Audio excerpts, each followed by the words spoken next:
नमस्कार दोस्तों, स्वागत है आपका फिर से इंडी प्लस न्यूज में। दोस्तों, एक कहावत आपने सुनी होगी कि बूंद बूंद से ही सागर भरता है। छोटे छोटे कदमों से ही आपको सफलता मिलती है और इसी के चलते आज बहुत बड़ी खबर आपके लिए लेकर आई है जो आपकी नॉलेज को बढ़ा देने वाली है।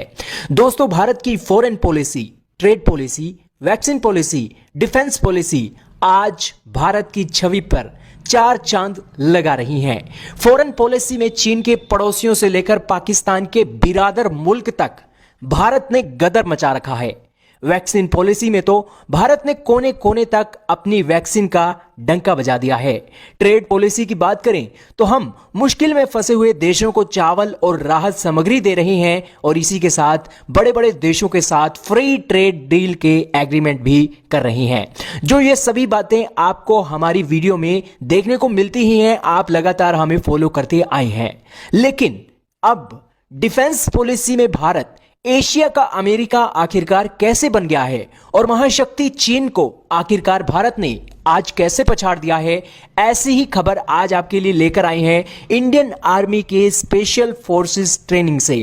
दोस्तों, जहां भारत ने महाशक्ति का डंका बजाया है तो आपको याद रखना होगा कि जेडएक्स न्यूज पर हमने आपको वीडियो दी थी कि किस तरह अफगान महिला कमांडो 21 दिनों की ट्रेनिंग के लिए भारत पर आई थी। वैसे ही बांग्लादेश की सेना, फ्रांस की सेना, अमेरिका की सेना, म्यांमार की सेना भी भारतीय सेना से जंग लड़ने के गुण सीख चुकी है और आज तुर्कमेनिस्तान की सेना को भारत की Indian army special forces training के द्वारा आज उन्हें ट्रेनिंग दी गई है और तुर्कमेनिस्तान की स्पेशल फोर्सेस को आज भारत की सैनिकों के द्वारा इस ट्रेनिंग स्कूल में ट्रेनिंग दी गई है, जहां पर उन्हें किस तरीके से स्काई डाइविंग की जाती है, ये सभी बातें आज उन्हें सिखाई गई हैं। लेकिन दोस्तों, तुर्कमेनिस्तान और भारत का रिश्ता क्या है और तुर्कमेनिस्तान की स्थिति क्या है, गूगल मैप से आप समझ लीजिए। दोस्तों, तुर्कमेनिस्तान सेंट्रल एशिया का एक देश है और सेंट्रल एशिया आने वाले दिनों में, सालों में भारत की सबसे बड़ी जान बनने वाला है,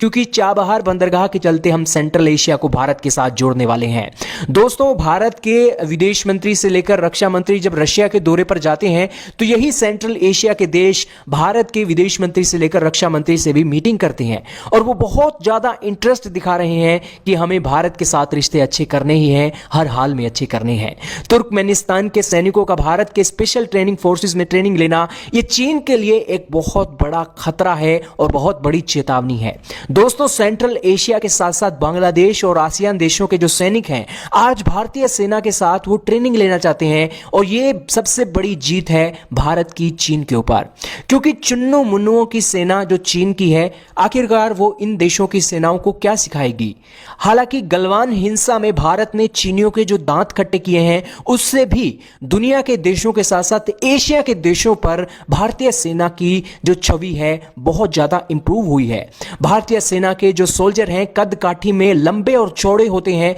जिस कारण से जो विदेशी देशों की सेनाएं हैं भारतीय सेना के ऑफिशियल से ट्रेनिंग लेने के लिए तरसती रहती हैं। यही कारण है कि अफगानिस्तान की महिला कमांडो को भी भारत की फोर्सेस ने ट्रेनिंग दी है और इसी के चलते तुर्कमेनिस्तान सेंट्रल एशिया का देश होने के बावजूद भी हम इसे ट्रेनिंग दे रहे हैं, जबकि चीन में ऐसे देश ट्रेनिंग लेने के लिए नहीं जाते हैं। जो सबसे बड़ा एग्जाम्पल है, एशिया में भारत महाशक्ति बन गया है। दोस्तों, आज आपके लिए एक बहुत बड़ा सवाल हम आपके लिए लेकर आए हैं कि क्या आज आपको लगता है कि भारत डिफेंस एक्सपोर्ट में क्या चीन को आने वाले 4 से 5 सालों में कड़ी टक्कर देने वाला है या नहीं? कमेंट सेक्शन में राय का इजहार जरूर कीजिएगा और इस सवाल का जवाब जरूर दीजिएगा, क्योंकि दोस्तों आज जो दुनिया के अलग अलग देशों की सेनाएं भारत में आकर ट्रेनिंग ले रही हैं, जाहिर सी बात है कि आने वाले दिनों में भारत जब डिफेंस के क्षेत्र में अपने हथियारों का शोकेस करेगा तो ये हथियार वो सबसे पहले सबसे बड़ी प्रायोरिटी के ऊपर लेने वाले हैं। आपको क्या लगता है? कमेंट सेक्शन में राय का इजहार